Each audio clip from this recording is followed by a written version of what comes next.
You're listening to an Airwave Media Podcast. All set for your flight? Yep, I've got everything I need. Eye mask, neck pillow, T-Mobile, headphones. Wait, T-Mobile? You bet. Free in-flight Wi-Fi. 15% off all Hilton brands. I never go anywhere without T-Mobile. Same goes for my water bottle, chewing gum, nail clippers, okay, passport. I'm gonna leave you to it. Find out how you can experience travel better at T-Mobile.com/travel. Qualifying plan required. Wi-Fi were available on select U.S. airlines. Deposit and Hilton Honors membership required for 15% discount. Terms and conditions apply. Say goodbye to your credit card rewards. Greedy corporate mega stores, led by Walmart and Target, are pushing for a law in Congress to take away your hard-earned cash back and travel points to line their pockets. The Durbin-Marshall credit card bill would enact harmful credit card routing mandates that would end credit card rewards as we know it. If you love your credit card rewards, tell your lawmakers, hands off my rewards. Tell them to oppose the Durbin-Marshall credit card bill. Recorded in Chicago, Illinois, with your hosts, Ken, Matt, Neal, and Jeff. This is Triviality. The cream of the crop! Hello and welcome to Triviality, the game where lack of seriousness meets a little bit of knowledge. My name is Neal, and joining me in the studio right to my right is Jeff. How's it going? Pretty good. How are you doing today, Neal? I'm doing all right. Actually, I lied. It's terrible outside. It is, yeah. And it's making me sad. Yeah, we have a blizzard today in Chicago. It's mid-April.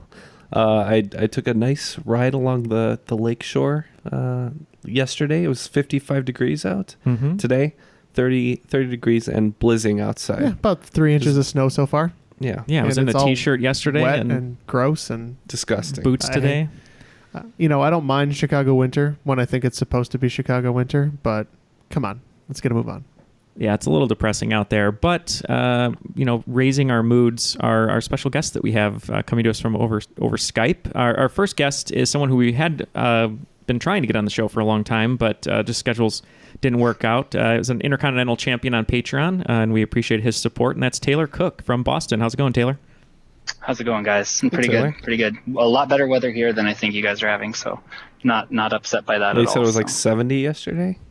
Yeah, yesterday I think it's in the 60s today, but a little cloudy, but no snow at all. So. A little cloudy. I'd take that. Any day. Why don't you tell us a little bit about yourself? Yeah. Okay. So I am in Boston. I'm originally from Iowa, which Neal and I chatted about earlier because we both went to the University of Iowa. Go Hawks. Go Hawks. Yeah. Yeah. I'm actually a dentist, and I'm doing a 2-year residency out here in Boston. So I'm just out here for a couple of years. So that's really me. I hope we haven't said any anti-dentite things on the show before. Even if you had, it's not anything I'm not used to hearing. So I mean, I think it's the second most common fear in the U.S. behind public speaking is fear of going to the dentist. Do you have any weirdo patients who just love going to the dentist? Steve Martin. I didn't mean to say weirdo. No. You're no. Actually, I don't think I've met anyone who's like, man, this is my favorite part of my day. No, but well, Taylor, we were telling Taylor before we started, and we'll let him get to how he found the show. But he's might be the best dressed guest we've ever had on the show over Skype. He's got a nice blazer on, nice dress shirt, perfectly coiffed hair, good teeth. So thanks. Yeah, that's the quality I try to imbue. So yeah, I found the show actually. I used to listen to when I first moved out to Boston. I have like a 45-minute commute right now, which I was not used to, being from a small town in the Midwest.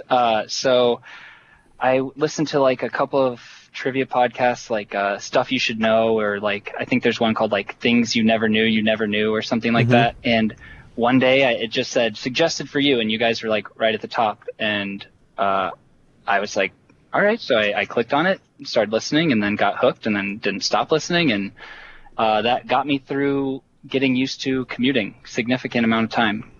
Well, great. So glad we were able to pick you up, and glad to have you on the show too. And I'm glad the algorithms are working for us, and it's not just like word of mouth anymore too. That was the first time I've ever been happy to hear an algorithm did its job. Yeah, there you go. Usually it just terrifies me. That tarot card reader was right. I mean, she said the algorithms would come in tune. So.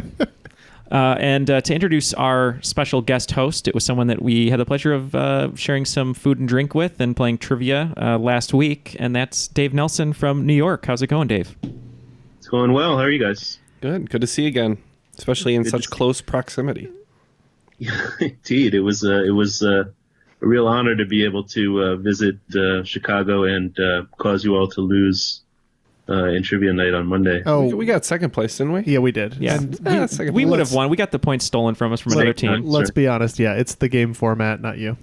David, you're also a supporter on Patreon at the United States champion level, and we appreciate that. And you put together a game for us today, so we thank you for that. I did. This is the third time I've had a chance to host a game. The first time was pretty hard, I think. The second one was a little bit easier. We'll see where this one falls, but it should be similar. Yeah, we're really looking forward to it. I know you mentioned there could be a Jean-Claude Van Damme reference in there. But before we get started, Matt is not here. You didn't hear his voice. And Taylor actually had a line on where Matt might be. Where is that, Taylor? Yeah, well, so Matt actually texted me. Little known, I've actually known Matt since we were born in the same hospital, same day. Oh. Yeah, so he texted me from here to there. He's actually in China right now. He's trying to break the world record for fastest pogo sticking along the wall. So, yeah, working out those quads, getting ready for some spring intramurals. So. Gotcha. Yeah, that sounds. I didn't actually know that. He did not text me. I didn't. Well, you weren't born in the same hospital. No, right. We're not that close. You didn't get cell phone numbers immediately after birth. Right. We're sure that Matt is lamenting at the poor stonework of the Great Wall of China as he's pogo sticking. So we'll get him back another time. But let's throw it to the rules guy before we get started.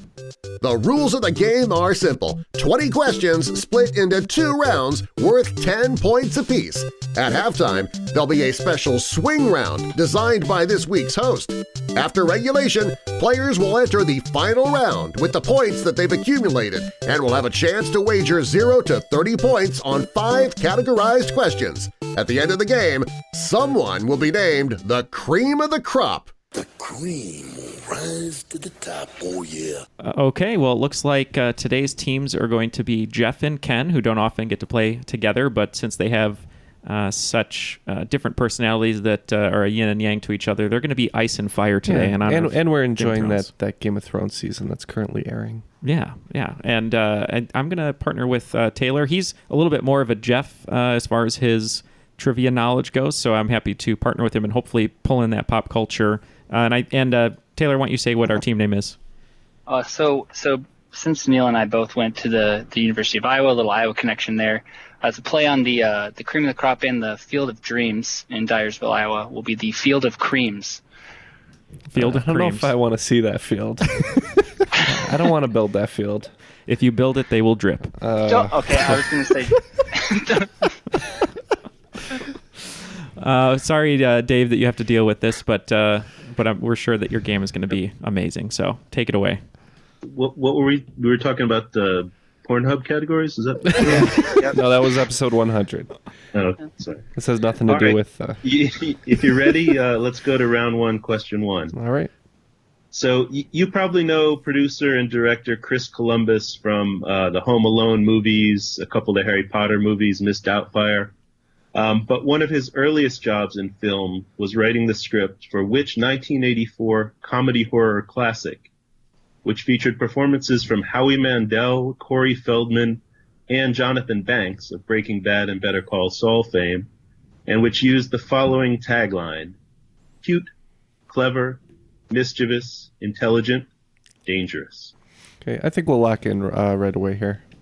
Cool. So, Howie Mandel did a lot of voice work, and in this movie he did voice work, and it would be the Christmas/horror classic Gremlins. Ooh, I was not expecting that. I went with Little Monsters. Well, they were Little Monsters, that's for sure, but more commonly known by the actual title of the film, which is Gremlins. Did Howie Mandel do the Gremlin voices? He did the main voice, yeah. God. He was Gizmo? Gizmo, yeah. All right, question 2. Speaking of Columbus, everyone knows about the 1892-1893 Columbian Exposition, which was the subject of Eric Larson's outstanding book, The Devil in the White City. That event, held in Chicago to celebrate the quadricentennial of Christopher Columbus's voyage to the New World, was actually the second World's Fair to take place on American soil. The first was held 16 years earlier, when nearly 10 million visitors came to celebrate the 100th anniversary of the country's founding. The fairgrounds, consisting of over 200 specially built structures, a few of which survive until today, were located in Fairmount Park in which city? We're going to go ahead and lock in based on Jeff's best guess on this one. How do you feel about this one, Taylor? I'm not too sure. The only other thing I could think would be like, I don't know, New York or something. I don't know. Yeah, New York makes sense. I mean, it was around at that time. It was probably thriving. For some reason, St. Louis is coming into my head, but I think sure. Oh yeah. The Arch maybe. Yeah, and I don't know if that was for the Olympics or if that was for a World's Fair, but I feel like that was. I would be okay with that as an answer. Yeah. You're okay with that? Okay, it's a complete guess because this isn't my area, but yeah, let's do that. We'll lock in with St. Louis. I was thinking that the St. Louis one was later. That was what I was getting hung up on. So Ken and I decided that maybe it would be in the original capital. We said Philadelphia. Well, Fairmount Park is a very large and very beautiful park located in Philadelphia, Pennsylvania. Nice. That makes sense. Pull. Yeah. Some lucky guessing there. All right, question 3. Speaking of Philadelphia, in 2018, that city served as the final venue for a U.S. tour of which band, co-founded by guitarist and singer Jeff Lynne, which had a big impact on the U.S. charts in the 1970s, scoring 15 top 20 singles, the biggest of which, Don't Bring Me Down, went all the way to number 4 in late 1979. We are locked in. Yep. Yeah, this is a total Jeff question. Do you have any idea on this one, Taylor? Jeff Lynne, I believe, was the guy from the, I can't remember if it's the Wilderberries or the Wild Thornberries, but... do you mean the Traveling Wilburys? Yeah. That name sounds very familiar to me, but I'm not drawing a band. Was he in the Traveling Wilburys? He was. So I believe, if I'm correct, the song that Dave was referencing is Don't Bring Me Down, Down, Down, Down, Down, Down. And I believe that's ELO, I think. Yeah, let's go with that. Okay. Now I'm not feeling like Mr. Blue Sky, so we said Electric Light Orchestra. Yeah, a couple of my friends went to that tour when it was in Chicago. Orchestra. Yep, you got it right. It's the Electric Light Orchestra, or ELO. Now, Dave, do you prefer ELO, the Electric Light Orchestra, or OMD, the Orchestral Movements in the Dark? No, Maneuvers in the Dark. OMD was the Ozark Martin Daredevils, who had the song Jackie Blue, Neal, obviously. I'm talking about If You Leave from Pretty in Pink. All right, guys. Question number 4. Speaking of ELO, the band had another top 10 U.S. hit in 1980 with the title track from the soundtrack for Xanadu, an unbelievably convoluted film starring Olivia Newton-John. The film took its title from the poem Kubla Khan, published in 1816 by which English poet, who also wrote The Rime of the Ancient Mariner, and spent virtually his entire adult life addicted to opium. Well, that could have been anyone.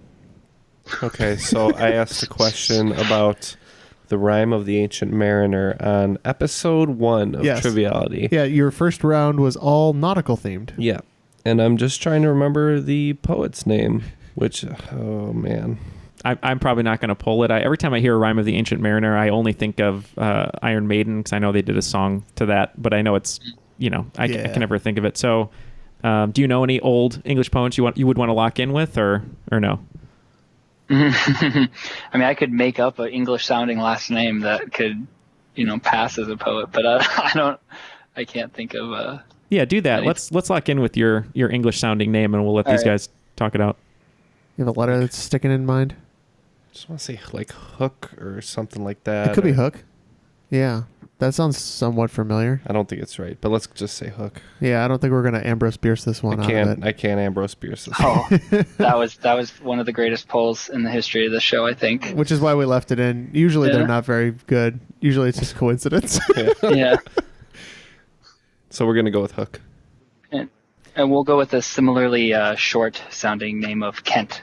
Well, I'm curious, Ken, does the name Samuel Taylor Coleridge ring a bell? Yeah, it sure does. All right, question 5. Speaking of Khans, Imran Khan was elected Prime Minister of Pakistan in 2018. Politics is actually Khan's second career. He earlier spent over 20 years as a professional in which sport? All right. Jeff's handed me a piece of paper with a word written on it, and we'll go with that. The password is watermelon. So Taylor, I think I have a feeling he was in cricket. That's exactly what I was going to say too. I know that's a popular sport in that part of the world. So, yeah, I was gonna go with cricket as well. Cool. Well, yeah, let's lock it in. And we too went cricket. All right, guys, full points. The answer is the sport of cricket. Nice. Looks like after 5 questions, which I am enjoying the stream of consciousness nature of them, we have 30 points. How about you guys? We also have 30 points. All right, Ice and Fire, 30 points. And Field of Creams, 30 points. Very, very zen. All right. All right, question 6. Speaking of cricket, which of the following is not an actual term used in cricket? A slog sweep, a dibbly-dobbly, a lobster kettle, a perhapser, or a Nelson? What do you think? I think this is pretty much a toss-up, so let's just go ahead and talk about it. I think a dibbly-dobbly is one, because it's weird. The one that I don't, and I might just be having a wrong hunch, but perhapser is the one that seemed weird to me. Nelson I don't think Dave's making up perhapser. No, and I don't think he's making up Nelson, which I think is would be funny. It's a lobster kettle? I feel like I've heard lobster kettle before. So what was the first one he said? There's dibbly dobbly, and I don't know, what was the first one? What was the first It one? was slog something. Slog sweep. All right, we'll go with slug sweep. I feel like there is a sweep though. So we've eliminated all the answers. Of them. Correct. They're all cricket terms. Pick one. So which one do you think? Because you're right. I said dibbly dobbly. Dibbly dobbly. Fine. We'll go with that one. How are you feeling, Taylor? Because initially, when I hear dibbly dobbly, I can see an upper crust British man in the stands going, "Oh, quite a nice dibbly dobbly," and so that one makes sense to me. Dibbly dobbly here, and right after a perfect swag sweep. What about what does Jimmy Bowes think of that? Resurrecting Jimmy Bowes. What does Jimmy Bowes think of the? He's not high class enough for cricket. Yeah, watch cricket. Oh, bro, it's like a dibbly dobbly, yeah. You gotta go watch football, mate. You can't watch cricket. Cricket's an old man's game. Get your stick and hit the ball. Nelson? Right? Isn't Nelson some kind of a wrestling term or something like that? Yeah, so there's Nelson, like a full Nelson, half Nelson, or whatever? Yeah, there's a half Nelson and a full Nelson. So I thought maybe he might throw that in as like a, I don't know, because you guys talk about wrestling a lot. I don't know. I know I had the same thought, and I thought that if he put Nelson in there, it was either real and he did it to trick us because his name is Nelson, or it's completely fabricated. So I don't. It just depends on how much you think he's going to trick us there. I don't know. I'd say we don't read into it too much and just go with that on the toss-up. Yeah, let's do it. Let's go with Nelson of the 3/4 variety. So was that one dibbly dobbly and one Nelson? Yes. Right. And that's to go. Yeah. Yeah. It's funny you should say that you thought of an upper class Englishman pronouncing the word dibbly dobbly, because every time I say that in my head, I can think of nobody other than Ned Flanders. Oh, dibbly dobbly. Exactly. Now, the correct answer is a lobster kettle, which is a slang term from the 18th century for a woman of loose morals who was known to, shall we say, cavort with soldiers. Well, that's why I've heard of it. A lobster kettle. Put a lot of lobsters in her kettle, I guess. Yeah. A slog sweep is some sort of like hyper aggressive shot where the guy actually tries to smash the ball over his own shoulder somehow. A dibbly dobbly is kind of a slow bowler. A perhapser is kind of a risky shot, and a Nelson is a score of 111, which is theorized to refer somehow to Admiral Horatio Nelson, who had only one arm and one functioning eye. Okay, I'd call that a Bilbo, but seems like the whole sport makes a lot of sense. Yeah. So speaking of lobsters, it makes sense why Jack the Ripper was not a fan of seafood. Speaking of Horatios, question 7. Okay. In Shakespeare's 24th play, the character Horatio enters early in the first scene, walking along the castle ramparts and bumping into the ghost of the recently murdered father of which title character? Okay, we're locked in. To lock in or not to lock in? That is the question, Taylor. Yep. I believe it's Hamlet. Yeah, I think Horatio features as a skull for the most part in this play. So we're going to go with Hamlet. Yep, that's an easy one. You guys both got it. Hamlet, Prince of Denmark. Good job. It's his skull, right? Well, and he actually also cameoed in Captain Marvel as a Skrull. Oh. Jeff just shaking his head. All right, question 8. Speaking of Denmark, Tórshavn is the capital city of which country located in the North Atlantic, which, although autonomous, is technically still controlled by Denmark? So I think Greenland has I asked a question about the capital, and there's actually 2 names for it. Okay. I think this might be the second name for it. Oh, an alternate name. Because I know it's not the name I had in mind, because that's like Nook or something like that. Yeah. And that definitely is an island controlled by Denmark. I think it has Denmark. 2 names, though. Okay, well, if that's what you think, then I'm happy to go with it. I've got no other... I couldn't think of any other islands they owned in the North Atlantic. So it is Greenland. Yeah, so my dad has this really old globe from like the 70s or something that I remember looking at as a kid. And it has a lot of countries with names that are no longer their name. I think, if I remember correctly, Thailand is still called Siam on that globe. And if I remember correctly, I thought Greenland said something on the country, since it's so huge, about being property of Denmark. So unless I'm completely wrong, I think that might be the right answer. Yeah, I trust you. Yeah, Denmark is Greenland is controlled by Denmark, but I was thinking of a different country, a much, much, much smaller country called the Faroe Islands. Oh. Is that Faroe with an F? Yes. It is. F-A-R-B. Yeah. Okay. Is that where Mia comes from? Jeez. If that's the sort of pun you're going to stoop to, Speaking of Mia you'll like where Farrow. we're going. Oh, good. Question 9. Speaking of pharaohs, avant-garde jazz saxophonist Pharoah Sanders is perhaps best known by Stone College students for his killer 32-minute jam, The Creator Has a Master Plan. But Sanders got his first big break in 1965 when he joined the band of which legendary jazz musician who tragically died of liver cancer only 2 years later at the age of 40, just a few months before the release of his final album, Expression. I think Coltrane made it later. Miles made it later. Okay. Miles Thelonious? Monk's not a bad one. I was thinking about... I'm trying to remember specifically. I remember somebody had liver cancer, and I don't remember if it was like Dizzy Gillespie or if it was like Dexter Gordon or... I don't think the answers can be too obscure here. So let's say Monk. I'm okay with Thelonious Monk. I don't remember him being that long-lived, but I could be totally wrong. Okay. Anything on this one, Taylor? No, I mean, they said a lot of the names I was thinking. Whenever I hear jazz, I just think of that line from Billy Madison where the little old lady says, "If peeing your pants is cool, then consider me Miles Davis." And I always think of that, but... Well, peeing your pants is the coolest. I think Miles Davis was the birth of cool, Neal. So Miles Davis, when he first said the word expression, I thought of Miles Davis, but I couldn't remember when he died. I feel like it was much later than 1967. Right. I was pretty sure Bitches Brew came out in 1970. But Jeff keeps helping our team out. It's great. I'm kind of at a loss. Who are you leaning towards? Miles Davis, even though we think it might be wrong? Yeah, that's whatever. All right. Yeah, let's just go with it because I'm not too sure on my end. So these guys with Miles Davis, and we're going to stick with Thelonious Monk. Well, that was, Jeff, for somebody who didn't get the right answer, that was an awful lot of impressive jazz knowledge demonstrated in the talk-through.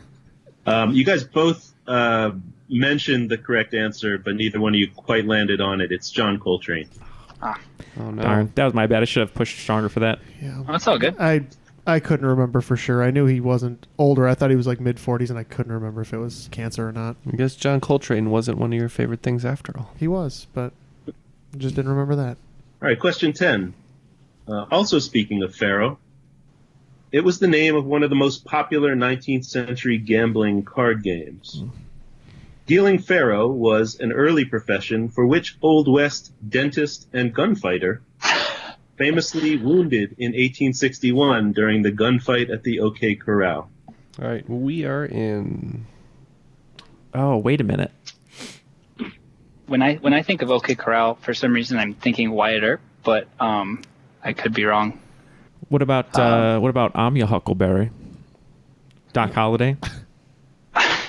Doc Holliday. I don't know if he was a dentist though. He was wounded. Yeah, I don't know. I was really hoping there would be some kind of dentistry adjacent question, but this was not the tangent I was hoping for. Taylor, as we pick an answer here, would you rather be a dentist now with old instruments or a dentist in the Old West with modern instruments? Oh, Old West. Well, you might be tried as a witch, I guess, if you had modern instruments. What is this X-ray machine? Yeah. Speaking of, you can see inside my body. Speaking of jazz, I'm pretty sure the dentists back then were pretty much playing jazz in people's mouths too, just trying to figure out what the hell to do. I'm not too sure. I love the movie Tombstone, which is about OK Corral, and I'm kind of going through all the characters, and I don't know if it's one of the main ones. Doc Holliday just comes to me because he was wounded, but I mean he was kind of a drunk. I don't even know if he was a dentist, or I think his name actually was Doc, but I don't know. We can go with whatever you feel sounds right. It's a shame because I do like Old West history. I don't think Doc Holliday is correct, but just for the fact that Val Kilmer is amazing in that movie, and if you happen to Google... Very sweaty. Very sweaty. If you happen to Google Tombstone review, I don't know what the name of it is. It's like the most recent YouTube. The guy went insane and said it was the greatest movie of all time. It was a great review. Anyway, you want to just go Doc Holliday? Sure. Okay. All right, these guys are going with Val Kilmer. I'm writing down Walt Disney's last words, and we're going with Kurt Russell as Wyatt Earp. Well, Wyatt Earp was there for sure, but the answer is John Henry Holliday, better known as Doc Holliday. Oh, good job, nice guys. pull, Neal. Oh, I thought his name actually was Doc, so that's good. I'm glad I learned something there. And no, he really was a dentist, or what passed for a dentist in the Which was anyone who claimed to be a dentist, really. Yeah. Well, that tells you what was required of dentists, that you could also be a gunfighter and a arrow dealer. Yeah. Okay, after the first round, looks like Field of Creams has pulled a slight lead with 50 points. We kind of had a losing streak going at the end of that round, so we only pulled 40 for the round. All right, guys, swing round today. The category is country music. Oh, no. Great. All right. Excellent. Yay. Oh, good for you, Taylor. So I'm going to give a list of 10 musicians, 5 points each. Very simply, I need each musician's country of birth. If I name a band, then all members of the band were born in the same country. Okay, this is a lot better than I imagined. Number 1, bassist and lead creepy guy from Kiss, Gene Simmons. Number 2, Tommy Lee, drummer for Motley Crue. Number 3, Nicki Minaj. Number 4, Shakira. Number 5, The Weeknd. Number 6, Daft Punk. Number 7, Toby Keith. Number 8, Keith Urban. Number 9, Eddie Van Halen. And number 10, Sia.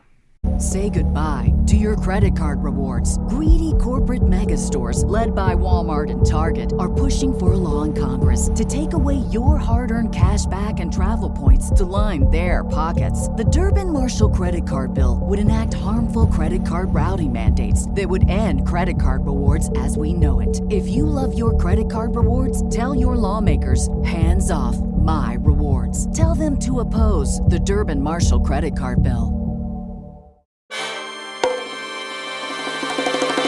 Welcome to From Beneath the Hollywood Sign. If you love old movies, Hollywood history, or the golden age of filmmaking, you've come to the right place. This is the podcast that talks about amazing stories of Tinseltown from another era and fascinating conversations with writer-producer Steve Cubine and actress-writer Nan McNamara. One particular argument, he ended up dislocating Ava's jaw. Ava, she was such a tough cookie. Rather than cry or scream or anything like that, Or call the police. Or call the police, she should have, exactly. quickly. What does she do? She takes an ashtray and she knocks him over the head and knocks him unconscious. That's how she fought back. She didn't know what to do, so she called Louis B. Mayer. I think I've killed Howard Hughes. What do I do? Revisit a time when the pictures were still big and everyone was ready for their close-up. When you want Tyrone Power instead of Tom Hardy, Jennifer Jones instead of Jennifer Lawrence, or Robert Mitchum rather than Robert Pattinson, then From Beneath the Hollywood Sign is the gin joint for you.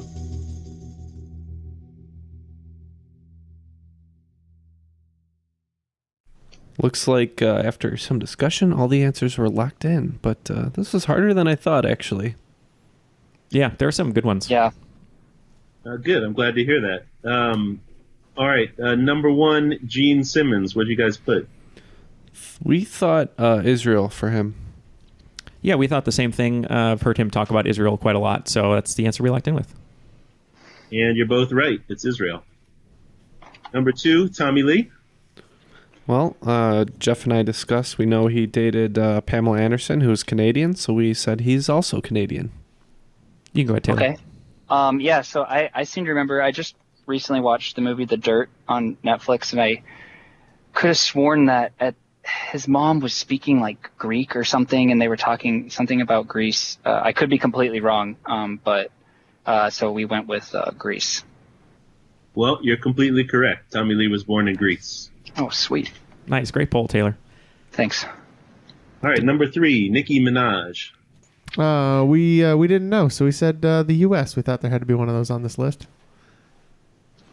Yeah, this one we didn't have too much to go on. Taylor had brought up Trinidad and Tobago, so we just thought that kind of sounded right, so that's what we went with. Well, that's a superb guess because it's correct. Nicki Minaj was born in Trinidad. Yeah, as soon as they said it, I was like, oh, that's it. Man, great poll again. Yeah, Never heard I that. saw you sit down and shake your head, and you're like, yeah. So. All right, speaking of shaking, number 4, Shakira. The hips don't lie down in Colombia.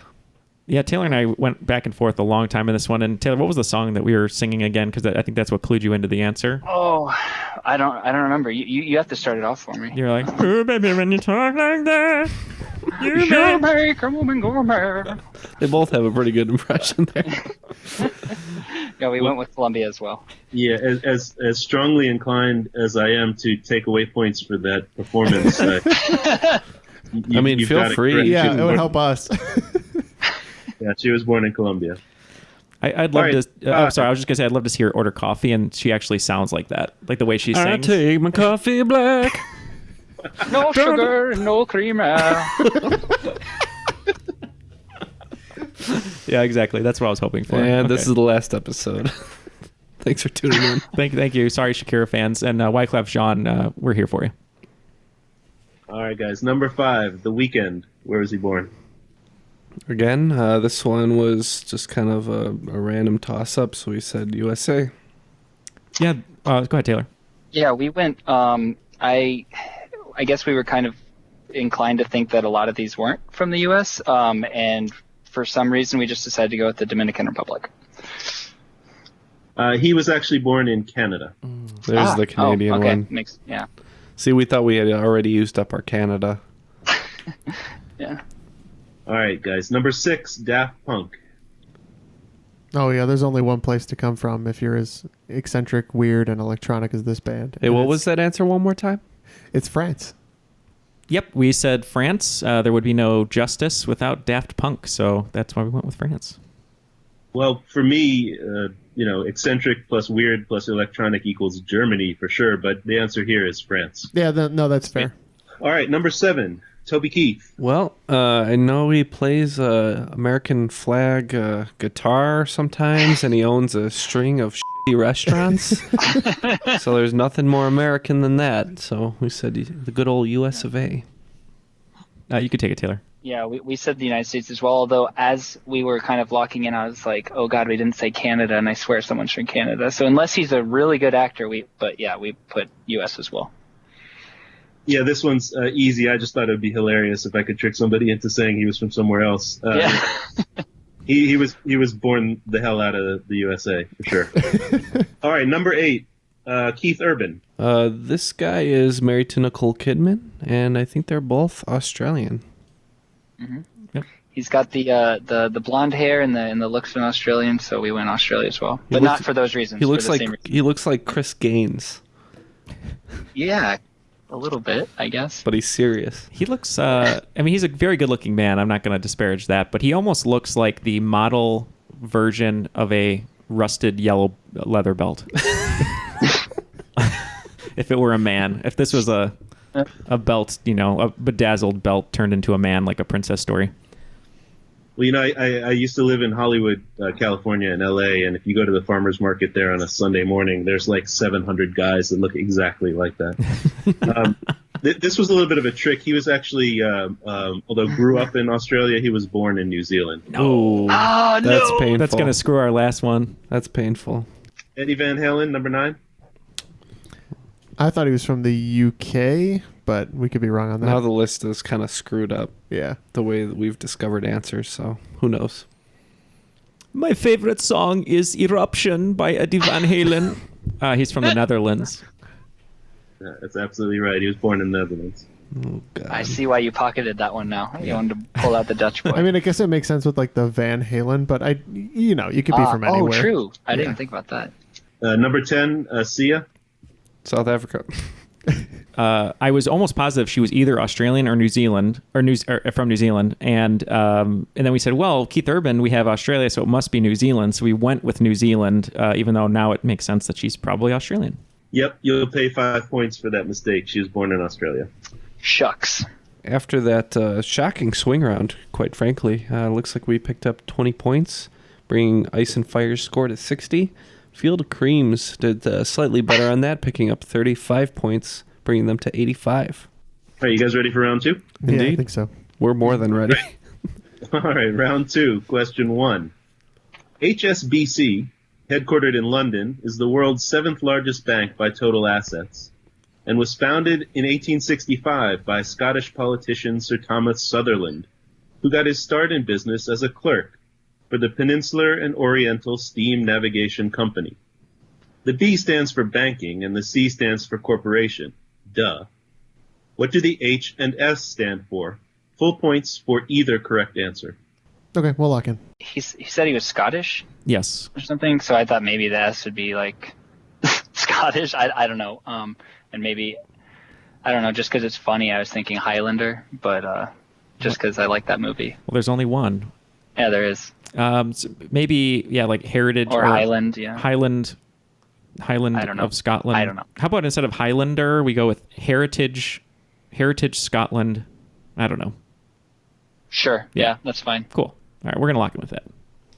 So I know they're a London bank, but I'm pretty sure HSBC is huge in China because I'm pretty sure that the trading port that was used for a lot of this was in Hong Kong. So I think the H stands for Hong Kong. All right. Well, there was a little bit of a clue when I said that the founder had worked for the Peninsular and Oriental Steam Navigation Company. So the H and the S respectively stand for Hong Kong and Shanghai. Yeah, that makes sense. Okay. That's good fact. Good fact. Yeah. Good job, Jeff. That's a good question. All right, question number 2. Speaking of banks, the Grand Banks of Newfoundland are a critical spawning, nursery, and feeding area for a wide variety of fish species, including the Atlantic cod. The so-called sacred cod is a 4-foot, 11-inch carved wooden effigy of an Atlantic codfish that hangs from the ceiling in which state's legislative chamber? The current cod was installed in 1784, the previous version having disappeared during the American Revolution. We are going to lock in. I don't know. He said something about the American Revolution, right? So it should be an old state. Older state. So like Massachusetts, Connecticut, Rhode Island. Okay. Yeah, I like that train of thought. They do like seafood out here in Massachusetts, but the whole area. Simply just because it's called the Ocean State, I'm leaning towards Rhode Island, but I could see it being Massachusetts too. I'm being rather indecisive, I guess. Let's just go with Rhode Island. All right, that was my answer. So, there you go. They have a Cape named cod. Yeah. So maybe they have a giant effigy of one. That's a good. So we said Massachusetts. Yeah, well, one of us on this game is actually within sniffing distance of the sacred cod because it hangs in Massachusetts. Shucks. Don't call it a comeback. Don't call it a cod back. I was gonna say. Gotcha. I've been here for years.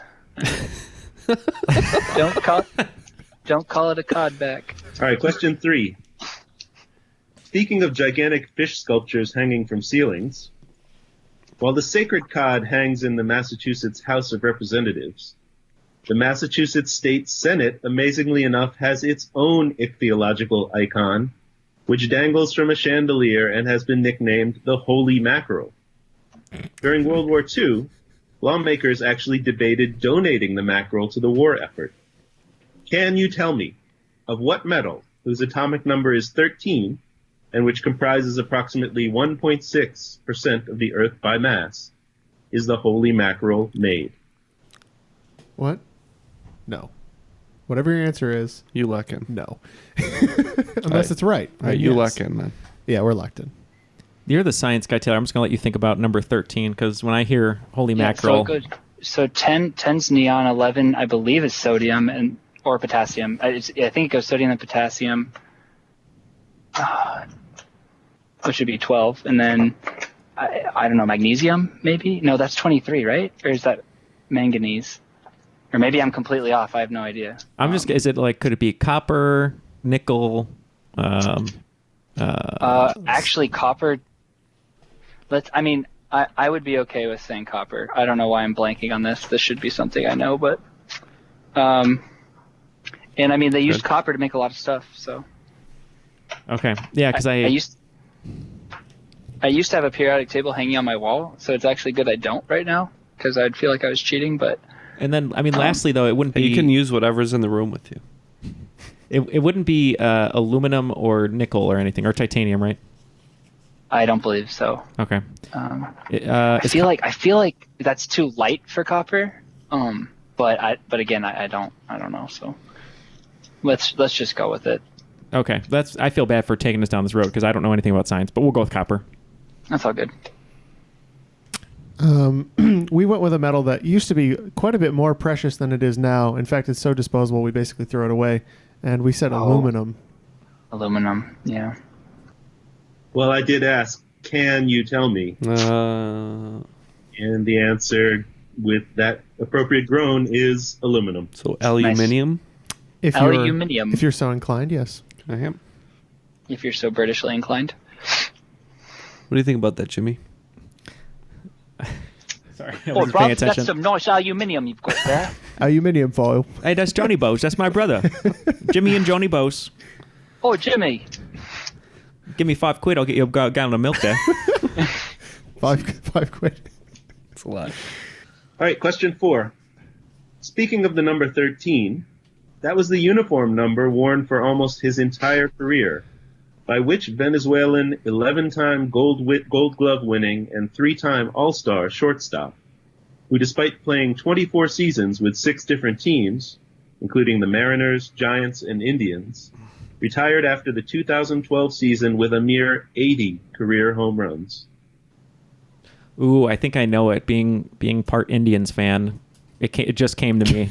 That's a weird way to phrase that. It just came to me. I know. Well, I mean, Indians are my favorite American League team, and then the Cubs and the National League. But I haven't followed the Indians as close as I used to. But I'm pretty sure I know who it is. Any baseball player with a Venezuelan-sounding name that you can... I don't remember where Pedro Martinez is from, so let's go Pedro Martinez. Good enough. He is a pitcher, but I believe this is one of their best players they've ever had, Omar Vizquez. I'm going to have to dock points there. The answer is Omar Vizquel. Is there an Omar Vizquez? Probably somewhere in some different trivia quiz. But no, where the answers are wrong. I mean, that's so close though. But yeah, that's too bad. Close. All right, question 5. Speaking of Indians, sitar wizard Ravi Shankar wowed the audience when he opened the third night of the Monterey Pop Festival in June 1967. And in mid-1978, he wowed a female New York City concert promoter, leading to the birth on March 30th of 1979 of which pianist and pop songstress? I like how you phrase that question. That he wowed her. Okay, we are just going to lock in with a guess here because we really have no idea. Any thoughts on your end? Because, I'm thinking of pop piano stars. And the first two that come to my head are Alicia Keys and Sarah Bareilles. Sarah Bareilles. I was thinking Sarah Bareilles as well, but I'm pretty sure it's not her. Almost positive. I also thought, Michelle Branch, Vanessa Carlton. I don't really think they fall into that 100% either. Yeah, I'm at a loss. Who do you want to go with? Well, since they said Alicia Keys, let's just say Sarah Bareilles, just to give it a little spice. Okay. All right, that sounds good. And as you heard, we went with Alicia Keys. And the answer is a lady who had a really huge monster record probably about 15 years ago called Don't Know Why. It's Norah Jones. Oh, I didn't even think of Norah Jones. Okay. Forgot about her. Wow. She hasn't really released a ton lately, right? I guess not. Well, looks like after 5 questions in this round, Field of Creams is kind of on a bit of a slide. They slipped on the cream. They're sliding through the field right now. Rounding third, we slipped on the creamy third base. They're hanging out at 85 points, and we got 3 right in a row to start that round, so we're at 90. Oh, man, this is a tight game. All right, question 6. Speaking of pianists, Norwegian composer and pianist Edvard Grieg wrote music to accompany the 1876 premiere of the play Peer Gynt by which playwright, also from Norway, who also wrote Hedda Gabler and A Doll's House? Yep, we got it. Frankly, the music might be more well-known today than the play is. Cool. And we are locked in. Awesome. I know this too, and it's killing me. It's not Chekhov. I don't know if it's not Chekhov, and it's not. I'm thinking of the person who wrote Mother Courage, but I think that person's German. I don't know. Dollhouse. You can say Chekhov if you want. I think it's wrong, but yeah. Let's go with Chekhov. Why not?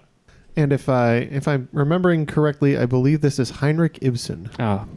Yep, the answer is Ibsen. I knew once I heard it. All right, question 7. Speaking of Norway, which traditional dish, popular in both Norway and the upper Midwest of the United States, is prepared by taking dried whitefish, soaking it first in water, then in lye, then in water again, thereby breaking down much of its protein and giving it a jello-like consistency? Feel free to talk it out. Elmer's glue. All right, I don't know why gefilte fish is coming to mind. I don't think that's... That sounds like something Linda Richmond would say. Have you tried gefilte fish? It's neither fish nor gefilte. Yeah, I think we should... I kind of like that. Why don't we go with that? All right, yeah, let's go with gefilte fish.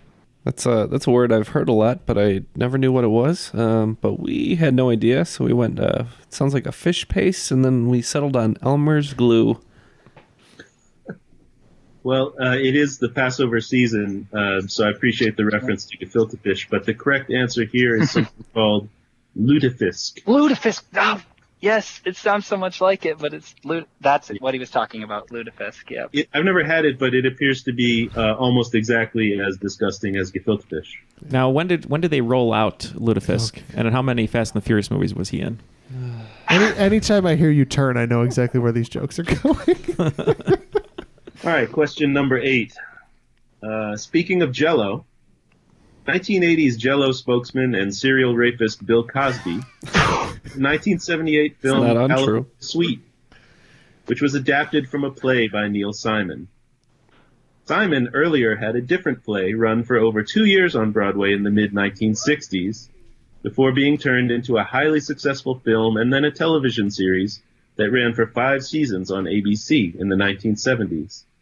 What was the title of this play-turned-film-turned-TV show? All right, we're going to lock in. There's a slight rustling in the studio. I thought... a little bit of creaky spring action. Yeah, I thought Matt was in China, but apparently... He really pogo-sticked his way back. Yeah, he broke the record for sure. Hey, whoa! Look who's here. I have manifested in the studio. Interesting. It's yeah. It's been a day. It's been a day. Matt will be here on commentary. He has no idea what's been going on, but it's a very tight game, Matt. Dave Nelson has written some really great questions. Very international flair today. Ooh, good thing I wasn't here. All right, so because you were in China. Yeah. Yeah. So Neil Simon. Yeah. I have no idea here. What ran? Can you think of anything in the ER. 70s that ran 5 years on ABC? Happy Days. No, I think that was earlier and ran longer because they jumped the shark in season 6. Partridge Family. We can go Partridge Family. I'm fine with that. Although I think it's wrong, but. So Neil Simon, despite spelling his first name the wrong way, famous playwright, and has a theater in New York on Broadway. He's known for many, many, many, many famous plays because he's an awesome writer. But I want to say, and I'm almost positive, I think Dave is talking about The Odd Couple. So that's what we locked in with. Yep, the TV show was Jack Klugman and Tony Randall. This is The Odd Couple. Back on the board. Yep. Finally. There's a lot of zeros there. My expert analysis on 2 minutes is that's not good. We're back, though. We're back. Question number 9.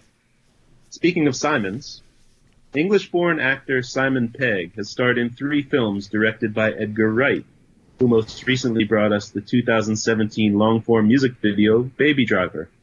The 3 films, which Pegg also co-wrote, have jokingly come to be called the 3 Flavors Cornetto Trilogy, for the brand of prepackaged ice cream cones that makes a cameo appearance in each movie.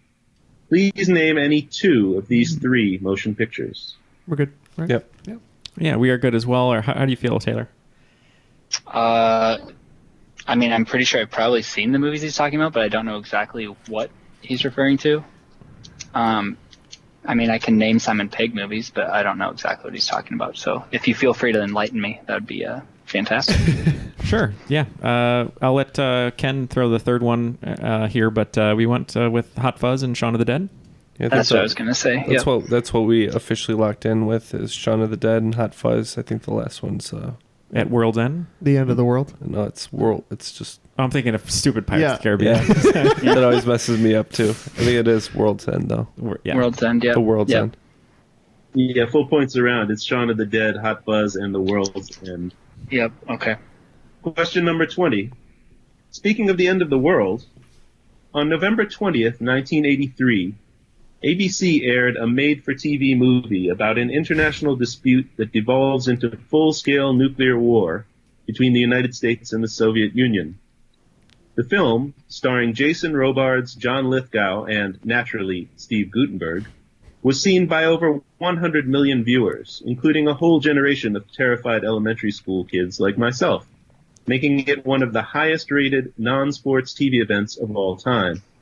What was the 3-word title of this film, which one critic called very possibly the bleakest TV movie ever broadcast? I think I know it because at Blockbuster we used to have this, and it's really bad. And the only reason I know it is because there was a movie released with Dennis Quaid and Jake Gyllenhaal that had part of the title in it, and that was The Day After Tomorrow, which was Too Many Days Forward, and I believe it's The Day After. And I wrote How We Died.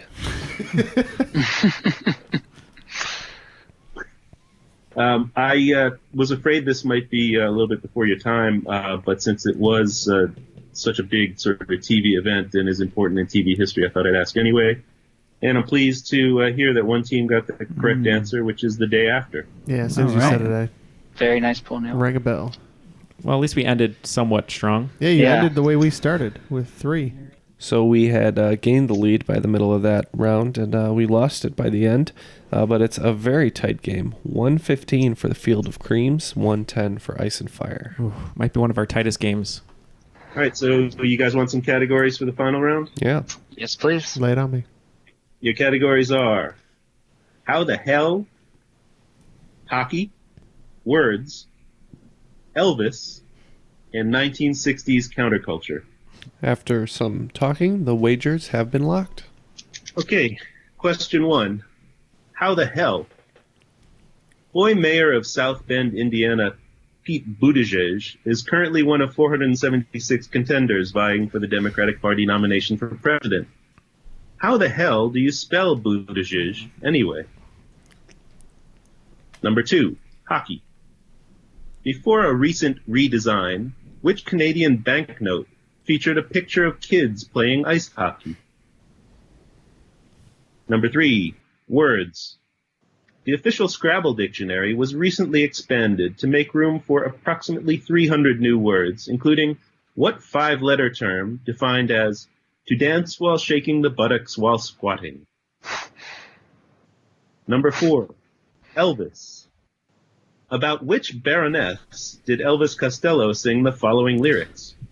There's one thing I'd know. I'd like to live long enough to savor.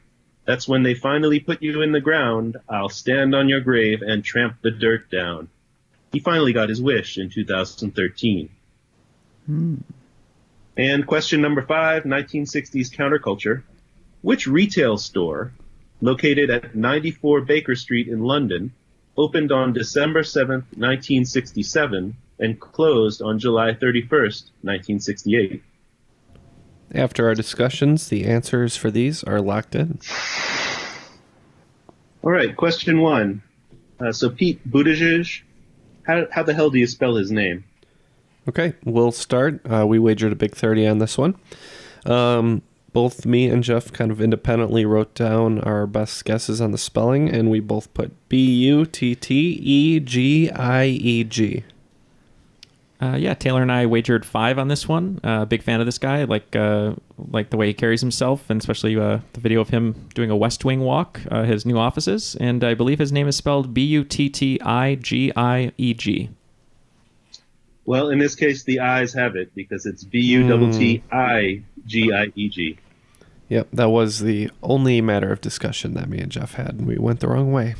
All right, question number 2. So, which Canadian banknote until recently featured a picture of kids playing ice hockey? We wagered 20 on this one, and I sort of felt like that was the 5, so we said the 5. Okay, and we came in with no other guess but the 10 itself. I thought Alexander Hamilton, great founding father on the United States $10 bill, so we thought kids playing hockey, what better way to celebrate Canada than that, eh? That was pretty good, although almost drifting into Father Guido Sarducci there. Is the $5 bill. All right, question 3. So which word entered the Scrabble dictionary defined as to dance while shaking the buttocks while squatting? We bet 30, and we said twerk. Wow. Yeah, luckily we got this answer because Matt entered the studio this way from China, so it would be twerk. And we wagered 5. Yeah, full points there. It is to twerk. And you could twerk on the wall, too. It doesn't have to just be squatting. I feel like that definition isn't. You can definitely 100% upside down accurate. twerk on the wall. Especially when you're night quilling and stuff. Yeah. You just got to be careful. Don't wear shoes because otherwise you get those prints on the wall and they don't come out. Just saying. Ooh, good tip. Well, and your hands get dirty if you're on a sticky dance floor. See, a lot of good tips going on right here. All right, question 4. So which Baroness was Elvis Costello singing about when he said he'd like to stand on her grave and tramp the dirt down? So Ice and Fire, we wagered 0 on this one, but the only Elvis Costello song we could think of that was about a woman, we said Allison. So we locked in Allison. Yep, you could take it, Taylor, if you'd like. I mean, I don't think we really had an answer, did we? I don't think we did. We wagered 5. What a move, Neal. Throwing him under the wheel. Just wanted to see if you'd come up with something. Tying him to the tracks. Trampling on his grave. Yeah, so we wagered 5. We did not know this one. Great misdirect by Dave putting Elvis there. And we said Baroness Lutefisk. Lutefisk von Cheez-It, since I'm sitting next to a box of Cheez-Its. There you go. This was written by Elvis Costello in the 80s about a lady for whom he did not have any warm place in his heart. The Iron Lady herself, Margaret Thatcher. As played by Meryl Streep. Yeah, Steven. All right, and the last one. Which retail store located at 94 Baker Street in London was open for approximately 7 months or 8 months in 1967 and 1968? Yeah, we wagered 0 on this one. This is the famous and classic retail store, which has become famous over the years. Twerkingtons. Dorkingtons. We wagered 0. I think I knew this one, even though we didn't wager anything, just from my time studying there. I believe it's Compendium Books, so that's what we went with. No, this one is actually a store that some famous celebrities opened and immediately started losing bucket loads of cash and closed it as fast as they could. This was opened by the Beatles. This was the Beatles Apple Boutique in London, England. All right, looks like the scores have been tabulated, and the Field of Creams, unfortunately, will not be the cream of the crop today. They gained 5 points, reaching 120, and Ice and Fire coming back in that final round for a total of 130, and we are today's cream of the crop. I am the cream, the cream of the crop. Yeah, great game, guys. Our Field of Creams just dried out there at the end. And, oh, jeez. Yeah. We had a decent first round, pretty good swing round, and that last round just was the coup de grace, if you will.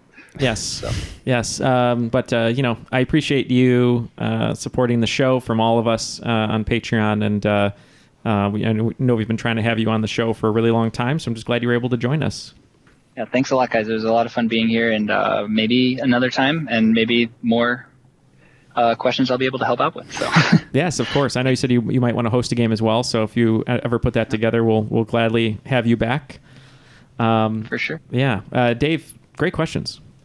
Yeah, awesome questions. Thanks very much. If you ever host a game, I'd love to come back. You can take your revenge on me. Oh, yeah, for sure. There was no Jean-Claude Van Damme awesome. question today. Dave not teased today. it. Yeah. Maybe next time. All right. Well, thank you very much for finding us and for being our best dressed contestant so far. We appreciate it. Thank you to Matt for pogo sticking his way here just in time. I like to show up to do half the work. Yeah, well, we appreciate it. Thank you. And thank you to Dave for that wonderful game. Thank you to both of you for being Patreon supporters. If you'd like to join them, go to patreon.com/trivialitypodcast. Join in on some great perks and help out the show. And for Jeff, Ken, Matt, Taylor, Dave, my name is Neal, and that was Triviality.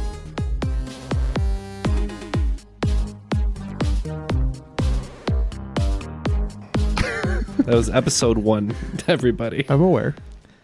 Was that the one that actually posted, or was it our test one? Nope, No, that was our first episode one. 1. Episode 1. With the wonderful title of it was a Too Fast, Too Furious pun, but I can't remember what it was. 2 Pirates, 2 Caribbean. That's what it was. 2 Pirates, 2 Caribbean. Look how far we've come. We've maybe gotten worse. Not too far. Yeah, I was gonna say. I mean, it's. What you guys had an episode called Punchy Teethy, which that's my favorite title to date. So I think mine is Pocket King Quack.